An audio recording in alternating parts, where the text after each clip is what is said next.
आपको हमारी बातें समझ में आ रही है? हम क्या कर बोल रहे हैं? कुछ आ रहा है समझ में? मतलब प्रश्न आ रहा है समझ में, हम क्या कर रहे हैं? एक प्रश्न समझ में आएगा तब तो उत्तर समझ में आएगा, नहीं तो क्या मतलब निकलेगा? हैं?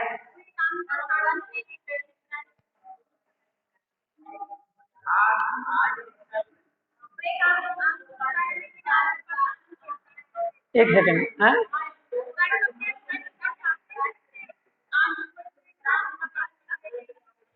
वो तो निर्जरा वाली चीज वो नहीं कह रहे हैं, वो तो निर्जरा वाली बात हो गई। यहाँ आश्रव और बंध, इन दो चीजों को हम समझाना चाह रहे हैं कि भाई जो चीज आई है तो वो तो रहेगी तो है ही, जब तक वो भगेगी नहीं वहां से।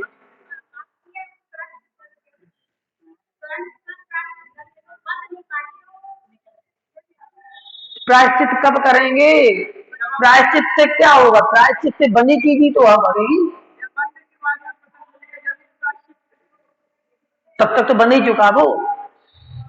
बात ये है कि जब आश्रव हुआ है तो आश्रव मतलब आना, और निर्जरा, आश्रव और निर्जरा के बीच में कर्म जो है वो बंधे हुए हैं। ठीक है? तो बात यही है कि भाई बंध तत्व अलग से क्यों कहा गया? जैसे आपके घर में कोई आया, क्या कहते हैं अपन लोग कि वे आए और चले गए। दो चीज बोलते, आए और गए। ये थोड़ी बोलते कि वे आए और हमने उनको बिठाला है और फिर गए वे। इतना नहीं बोलते अपन लोग। आना और जाना ये दो चीज मुख्य होती हैं, लेकिन उसमें ये नहीं होता कि आए फिर बैठे फिर गए, है कि नहीं? यहां पर यही समझाया जा रहा है कि कर्म आया, आश्रय हुआ, फिर कर्म बंधता भी है, बंधा, फिर निर्जरा हुई। तो कहने का तात्पर्य हमारा ये है कि बंध तत्व तो अलग से इसलिए कहा है क्योंकि बंध हमेशा हो जरूरी नहीं है। मतलब कर्मों का आश्रय हो और बंध होगा ही ऐसा जरूरी नहीं है। एक कंडीशन ऐसी भी होती है जब कर्म आता तो है लेकिन बंधता नहीं है, वो बिना बंध किए ही निकल जाता है। शुभ अशुभ दोनों ही बनते हैं, वो हम कंडीशन बताएंगे, अभी आपको नहीं है पता, वो हम बता रहे कब होता है। इसीलिए इन्होंने आश्रव और बंध को अलग अलग किया, क्योंकि यदि हम बंध तत्व तो अलग से नहीं रखते, इसका मतलब है कि फिर दो कंडीशन बनने की जरूरत नहीं है। फिर तो जो आया मतलब बंधा ही बंधा है, फिर तो यही हो जाता है कि नहीं? फिर बंध तत्व तो अलग से कहने की जरूरत नहीं पड़ती, तो जो आया वो बंधा ही बंधा है। लेकिन ऐसा नहीं है, जो आया वो बंधे ये जरूरी नहीं है, बंध भी सकता है नहीं भी बंध सकता है। अपने लिए नहीं है, वो हम बता रहे हैं वो किसके लिए होता है। वो होता है केवली के लिए। केवली भगवान के लिए जब 13वें गुण स्थान में पहुंच जाते हैं उस समय भी उनके कर्मों का आश्रय होता है, उनके कर्मों का आश्रय होता है, लेकिन कर्मों का बंध नहीं होता। केवली भगवान के 12वें गुण स्थान से शुरू हो जाता है। हाँ, बंध नहीं होता। अब बंध क्यों नहीं होता, इसका कारण क्या है? इसका कारण ये है कि बंध होता है, जैसे हमने बताया होगा कि धूल को चिपकाना है तो आपको यहां पर घी या तेल है ना, वहां पर लगवा दो चिकनाई, और फिर आप धूल उस पर फेंकेंगे तो उधर धूल चिपक जाएगी। लेकिन यदि वहां पर चिकनाई नहीं लगी है घी तेल आपने नहीं लगाया है, आप धूल फेंकोगे तो धूल उस पे लगेगी और नीचे गिर जाएगी। स्निग्धता, चिकनाई। तो यहां पर अपन लोगों की राग द्वेष, जहां तक राग द्वेष है वो राग द्वेष ही घी तेल का काम करता है। 10वें गुण स्थान तक जहां तक राग द्वेष है, राग कहां तक होता है? 10वें गुण स्थान के अंतिम तक, अंतिम तक 10वें गुण स्थान के अंतिम में खत्म होता है, और जैसे ही खत्म होता है वो 11वें या 12वें में चले जाते हैं। समझ में आई बात? तो 10वें गुण स्थान तक तो बंद होता है, 10वें गुण स्थान के बाद फिर बंद नहीं होता। समझ में आई बात? फिर क्या होता है? आश्रव तो होता है, कर्म आते तो हैं, कर्म आते तो हैं, लेकिन वो बंधे बिना ही तुरंत ही निकल जाते हैं, बंधते नहीं हैं। यही बताना चाह रहे हैं कि कर्म तो आते हैं, लेकिन चूंकि राग द्वेष खत्म हो चुका है, मोहिनी कर्म खत्म हो चुका है 10वें गुण स्थान में, है शुक्ल परिणाम। समता तो बहुत छोटी चीज है। शुक्ल परिणाम, शुक्ल लेस्या परम शुक्ल लेस्या, इस कारण से उनके राग द्वेष नहीं है, मोहिनी कर्म खत्म हो गया 10वें गुण स्थान में। इसीलिए कर्म का आश्रय तो निरंतर हो रहा है, लेकिन एक भी कर्म बंद नहीं रहा है। इसीलिए आश्रव और बंध ये दो चीजें अलग अलग रखी कि भैया सबके आश्रव भी होता है और बंध भी होता है, लेकिन एक कंडीशन ऐसी भी बनती है कि केवल आश्रव होता है, बंधता नहीं है। इसलिए आश्रव चीज अलग है और बंध चीज अलग है। ये हम बहुत दिनों तक ऐसे सोचते रहे कि भाई जब जैसे जब नाव का उदाहरण देते हैं, नाव का उदाहरण देते हैं, जब सात तत्व समझाते हैं, तो आश्रव में हम देते हैं उदाहरण क्या कि छिद्र हो गया, अब पानी आने लगा, पानी आने लगा। अब जब पानी आने लगा है तो स्वाभाविक है भैया नाव में भरेगा ही, आना मतलब पानी भरना। तो अलग से बंद का उदाहरण कैसे कि भाई पानी आ रहा है, फिर बंद तत्व में उदाहरण देते हैं कि पानी भर गया है। नाव में पानी भर गया इसका मतलब कि बंद हो गया।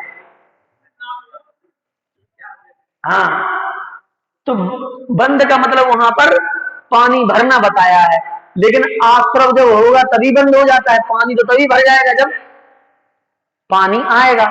तो अलग से क्यों बताया बंद? वो इसीलिए बताया कि भैया ये नाव का छिद्र जो है वो अलग तरीके का है। एक नाव का छिद्र हम लोगों का है कि पानी आता है और नाव में भर जाता है, अपन लोगों का 10वें गुण स्थान तक पानी का आना और नाव में भर जाना।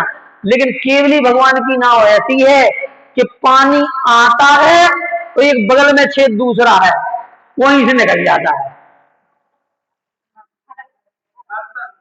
भरता नहीं है उनका। एक दूसरा छेद भी है कि इधर से आया उधर से गया है।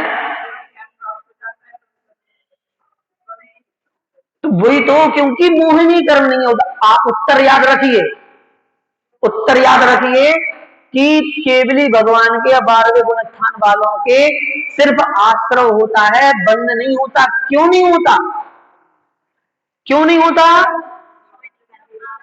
क्योंकि उनके राग द्वेष नहीं है। क्यों? क्योंकि मोहिनी कर्म 10वें गुण स्थान में भी समाप्त हो चुका है। उत्तर याद हो गया आपको? उत्तर याद हुआ क्या? केवली भगवान के आश्रय होता है, बंद क्यों नहीं होता? क्योंकि उनके मोहिनी कर्म नष्ट हो चुका है, और मोहिनी कर्म के नष्ट होने से उनके राग द्वेष होता नहीं है, और बंद होने के लिए राग द्वेष होना जरूरी है। बंध तभी होगा जब राग द्वेष होगा। क्लियर? दिमाग में क्लियर? दिमाग में क्लियर कि दिमाग से क्लियर? दिमाग में क्लियर, दिमाग से क्लियर नहीं होना चाहिए। ठीक है, तो ये बात हमने बता दी आपको। ये दिमाग से भी क्लियर होती है कि क्लास खत्म हो जाती है, दिमाग से भी क्लियर हो जाती है। ठीक है, तो ये हमने आपको बताया आश्रव और बंध। अब दूसरी चीज जो कल हमने अधूरी छोड़ी थी पिछली कक्षा में, कि बंध होता कैसे है। जो प्रश्न आया था आपके सामने, ध्यान है क्या प्रश्न था? हाँ, कि जब कर्म आत्मा के बंध रहे हैं तो ये कर्म जो है वो, जैसे आत्मा कहाँ है? जहां हमारा शरीर है वहां हमारा आत्मा है, और वहीं उसके पूरे प्रदेश फैले हुए हैं। समझ लो, जितने जितने में हमारा ये मांस पिंड दिख रहा है वो हर जगह आत्मा के प्रदेश हैं। और ये भी बात हो गई थी कि जब कर्म बनता है तो कहां बनता है, किस जगह पे?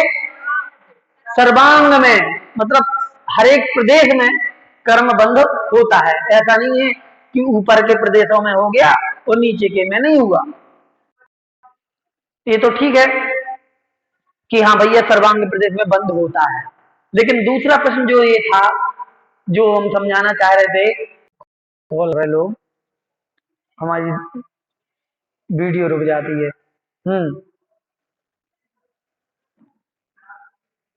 तो जब कर्म आते हैं तो आत्मा इतने पूरे में है, और हमने ये भी क्लियर कर लिया कि पूरे में बंद होता है।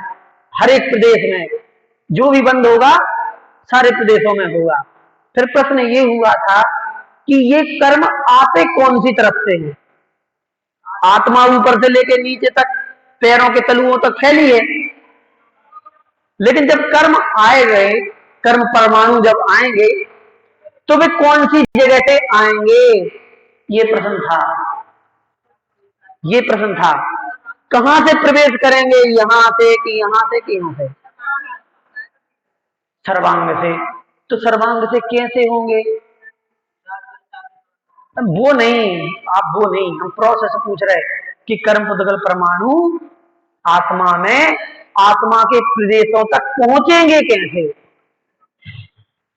आत्मा के प्रदेश में बनना है तो कर्म पुद्गल परमाणु कहां से प्रवेश करेगा?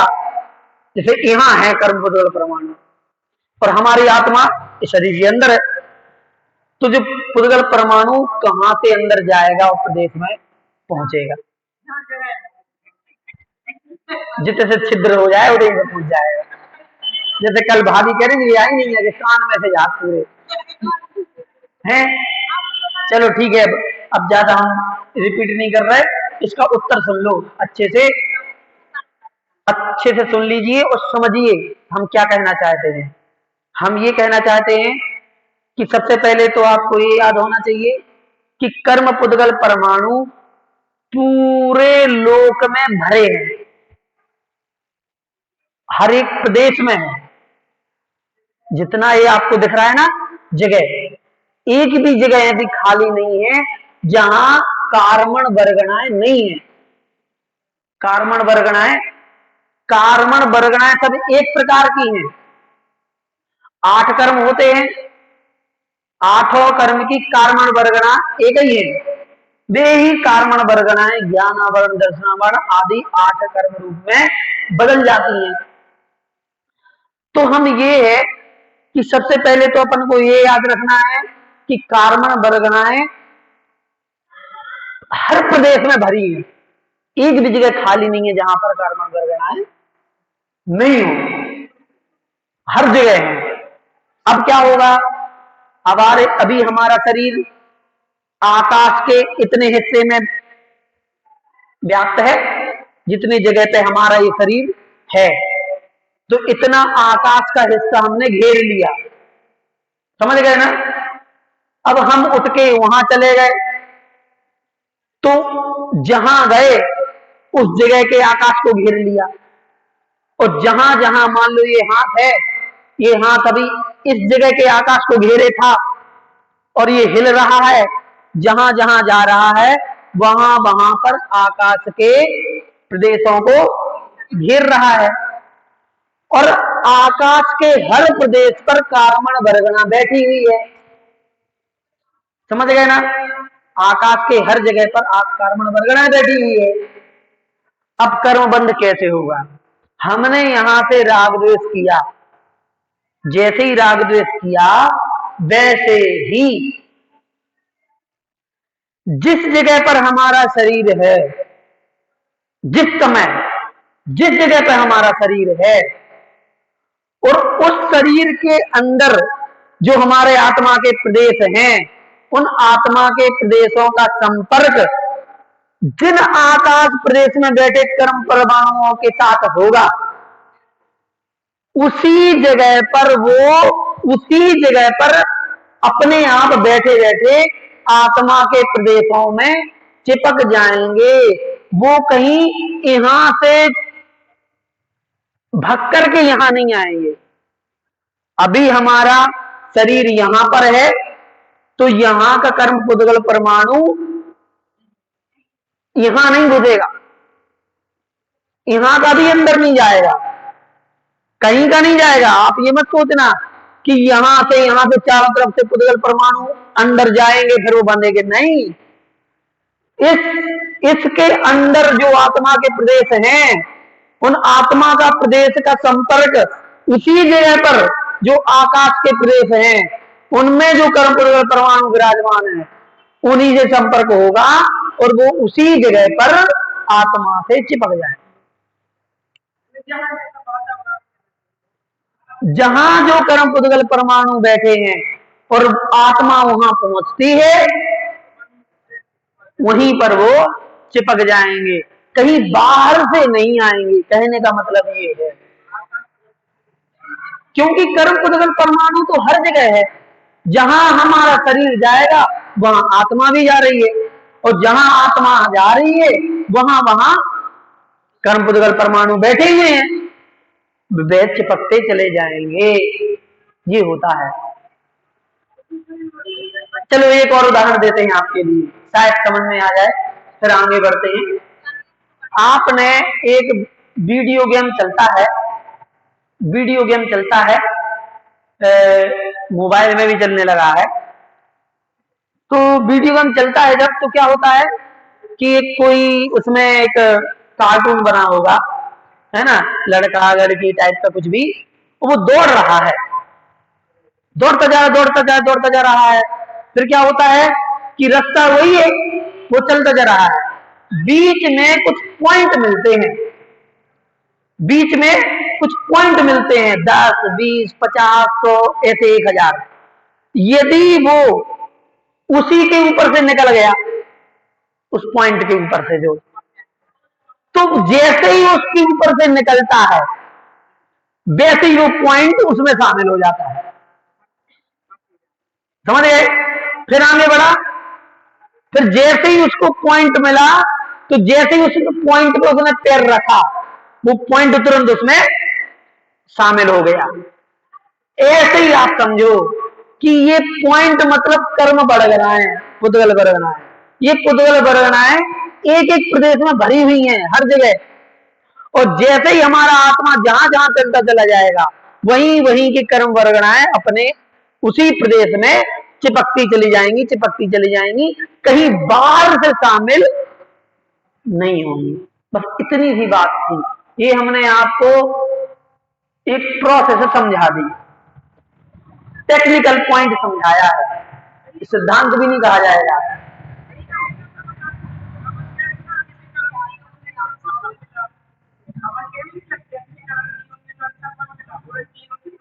हाँ, जैसे परिणाम होते हैं वो तो 8 प्रकार के कर्म होते, 8 प्रकार की जो 147 प्रकृतियां होती हैं, उनमें शुभ प्रकृतियां और अशुभ प्रकृतियां, पुण्य और पाप रूप प्रकृतियां भी होती हैं, पुण्य रूप प्रकृतियां भी होती हैं।